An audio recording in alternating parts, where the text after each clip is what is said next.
She saw us focus on the run game immensely today. We feel like we're playing one of the premier run teams. Reminds me a lot of the Arizona bunch. This bunch can spread you out and run the ball anywhere. So we had a real primary focus on that today. Got a couple of kids in a couple new positions that I thought they did a very nice job with. Chenna being one, having to move inside a little bit, and did a nice job there. But have a couple down, next man up mentality, and get ready for a huge game for us. With that, I'll take any questions. Your focus, you have an idea for what you want your players to do. How do you handle this week? What's the game plan for the coach? Well, what I've sold to them, we've been in playoff football for basically 4 weeks now, and that's the way we've approached it. Every game's a championship game. And what I told them is, why would anything change? Every game to us has been a championship game mentality, kind of one that we go in there saying, hey, this is a must-make for us. We need this game. So why would we change our mentality whatsoever, from our preparation to how we handle things? It's the next game. It just happens to be against a really good team in Oregon.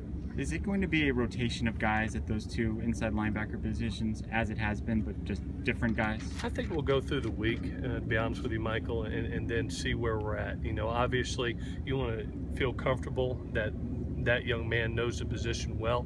If he does, obviously this is a team that can run a lot of plays, as proven. And obviously we're going to have to roll a little bit, but the number of reps will be probably based on practice throughout the week and how comfortable the young man is playing the position. Did you watch Oregon Stanford, and if so, what stood out to you about Oregon? Yeah, Adam, I was the biggest college football fan in the history, I think, on Saturday.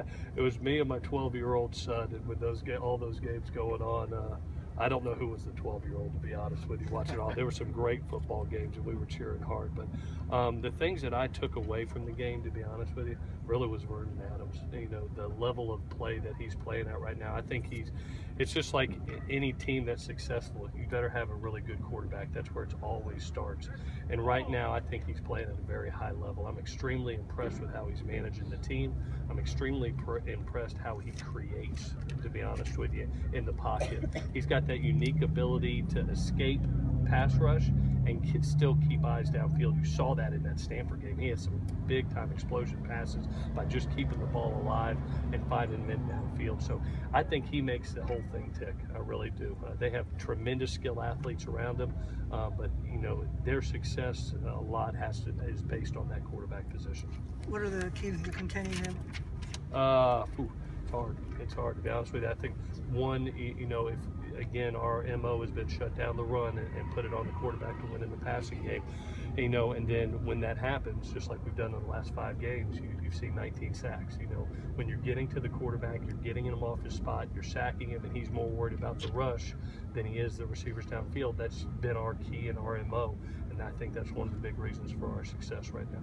So you've been big on time of possession since you took over as the coach here, but Oregon doesn't seem to care about that, and it was not a factor at all in the Stanford-Oregon game. Yeah. So given that, what becomes the key then? I think the key for us is scoring, and to be honest with you, is touchdowns rather than field goals, and putting ourselves in positions to win our one-on-one matchups down the field also.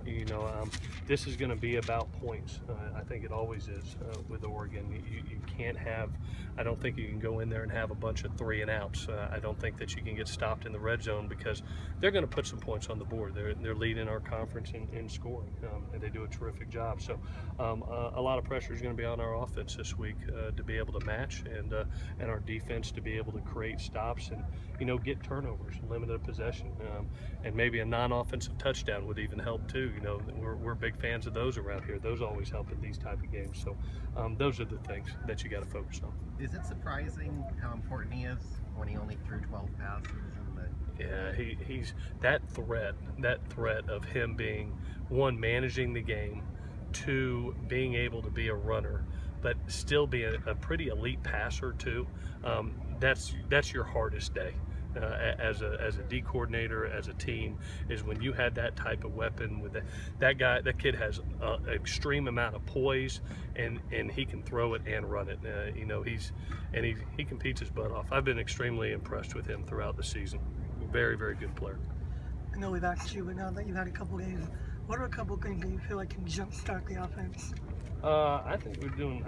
Be honest with you, I look back and I started thinking, you know, I've had the unique honor to be here for 6 games as the head coach. It was really my first experience, our first experience of being trailing at halftime. It's the first time we've trailed at halftime.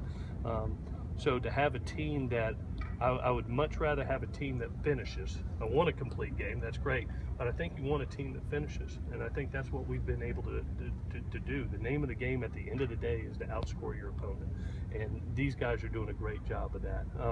Do we need to start fast? Yes, of course we need to start fast, but I don't look at things breaking things down by quarter. You know, at the end of the day, what's our job as a team and as a head coach? Outscore your opponent, and we've been able to do that 5 out of the 6 times, you know, as a head coach. So we need to continue to do that.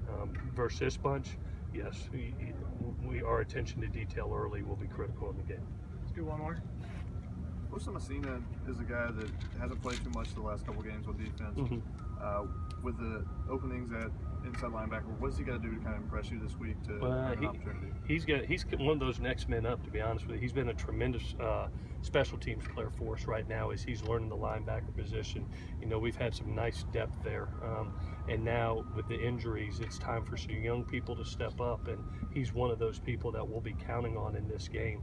Osa has tremendous athleticism. He's really picking up the system at a nice pace, and I believe becoming comfortable. You know, everybody, the light comes on for him different. You know, Cam had the great opportunity of being here in the spring and learning, and that light came on during training camp.